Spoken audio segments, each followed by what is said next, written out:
Impression d'entrepreneur vous accompagne avec les imprimantes professionnelles HP OfficeJet Pro.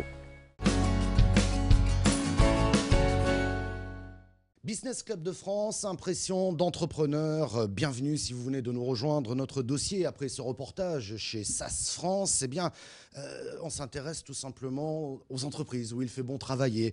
Nous allons parler aussi d'une autre entreprise où il fait bon travailler puisqu'elle a été classée Great Place to Work 2014. Si vous préférez, c'est le classement des PME où il fait bon travailler dans ce pays. Et cette entreprise s'appelle Pas à Pas, société informatique. Et son cofondateur est avec nous, Jeroen Bent. Bonjour. Bonjour. Merci d'avoir accepté notre invitation. Chez SAS, on vient de le voir, on fait attention à l'environnement du travail. Chez vous, ça se traduit comment comment expliquer finalement qu'on a envie d'aller venir travailler chez vous? Est-ce qu'il y a un point fort qui se dégage? Je pense que chez Pas à Pas, on essaye de vivre et de valoriser nos valeurs au quotidien. Tout le monde sait faire des slides, tout le monde dit on veut l'excellence, on veut partager, mais de le vivre le jour, c'est pas si facile que ça. Ouais. Alors, vous nous donnerez dans un instant un peu de détails, parce que c'est une entreprise où il fait bon vivre. En tout cas, chez vous, grâce aux technologies, on fait beaucoup de télétravail. Vous nous en direz un petit peu plus. Et c'est un sujet qui va vous intéresser. Cécilia Durieux, bonjour. Bonjour. Directeur associé chez Green Working, cabinet spécialisé en accompagnement des entreprises qui souhaitent développer une nouvelle forme de travail, dont le télétravail, mais pas seulement, on va l'évoquer. Alors, on le voit avec aujourd'hui les technologies, on peut télétravailler. Mais est-ce que ça se développe? Qu'est-ce que ça apporte, ça, finalement? Donc le télétravail, oui, se développe beaucoup. Il se développe surtout sur un rythme de 1 ou 2 jours par semaine aujourd'hui. Et qu'est-ce qu'il apporte? Principalement 2 choses. Des meilleures conditions de travail. On s'est rendu compte des limites de l'open space avec des perturbations et des difficultés pour les salariés pour se concentrer. Donc des meilleures conditions de travail à la maison. Et d'autre part, évidemment, une amélioration de la qualité de vie avec des temps de transport qui sont réduits. Oui. Et c'est une manière spectaculaire. Je crois que vous avez fait une étude là-dessus et vous disiez qu'au bureau, et notamment en open space, on peut être dérangé jusqu'à 140 fois par jour. Oui, tout à fait. C'est fou, c'est fou. Effectivement, c'est toutes les 5 minutes. C'est toutes les 5 minutes, quoi. Donc ça veut dire pour se concentrer, c'est pas gagné. Et en termes de transport, effectivement, c'est un gain de temps à partir du moment où on est à la maison. C'est un gain de temps pour les enfants, pour la famille, pour l'équilibre global finalement. Tout à fait. En général, les salariés ont tendance à dormir un peu plus, à s'occuper de leurs enfants et de leur vie personnelle et à travailler un petit peu plus également. Comme quoi on peut travailler différemment. Et Jeroen Bent, le télétravail, je le disais tout à l'heure, c'est 28% de vos effectifs. Vous êtes 62 dans cette PME. Ouais, je veux juste réagir parce que je pense que pour chacun, c'est un peu différent. Moi, par exemple, à la maison, je suis dérangé 200 fois par jour et je suis incapable de me concentrer.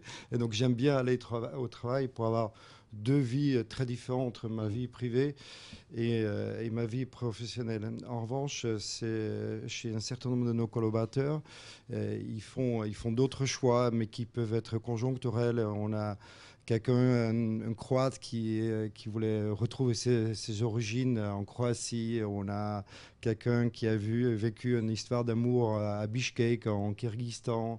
On a quelqu'un qui a voulu donner une éducation bilingue à ses enfants en Angleterre. Donc ça veut dire qu'ils sont partis de l'entreprise, mais qu'ils continuent à travailler pour vous? Ils ne sont pas partis. Enfin, Voilà. Justement, c'est ça qui est beau, c'est qu'ils ne sont pas partis de l'entreprise.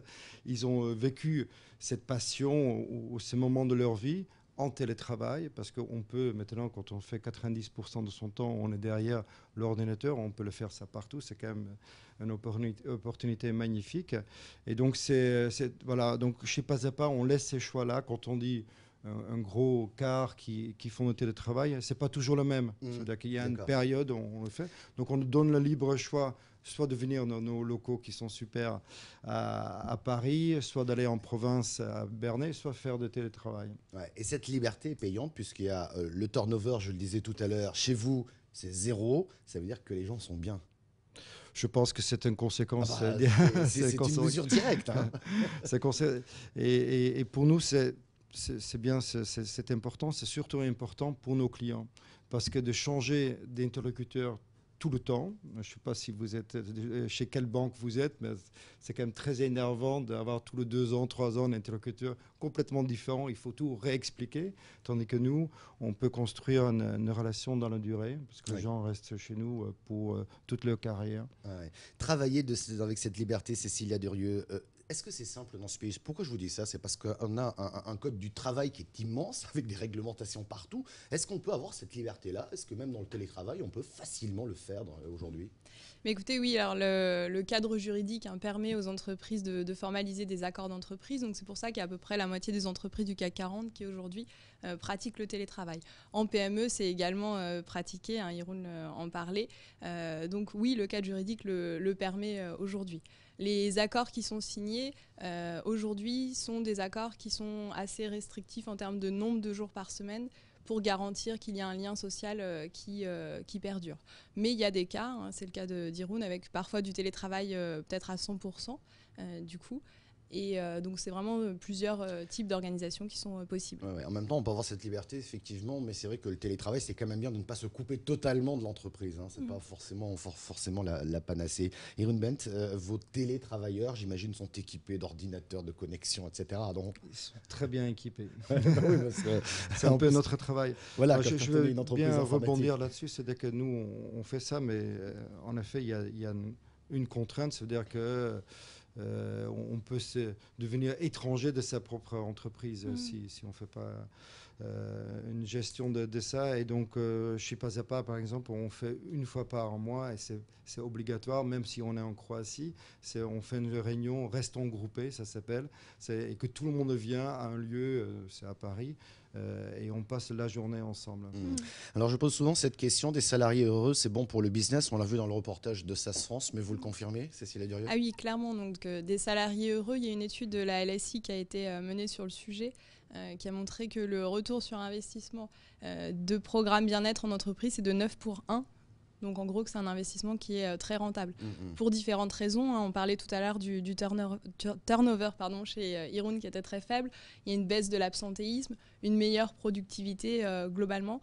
Et en plus, des personnes qui vont avoir tendance à aider au recrutement, donc en faisant venir aussi leurs amis dans l'entreprise. Ouais. Donc globalement, l'entreprise est gagnant. Donc c'est vraiment un deal gagnant-gagnant. Le salarié, pour le coup, se plaît vraiment dans son job et l'entreprise s'y retrouve aussi. Et vous, Jeroen, vous ne direz pas le contraire quand je regarde la progression de votre chiffre d'affaires, plus 23% en 2013 par rapport à 2012.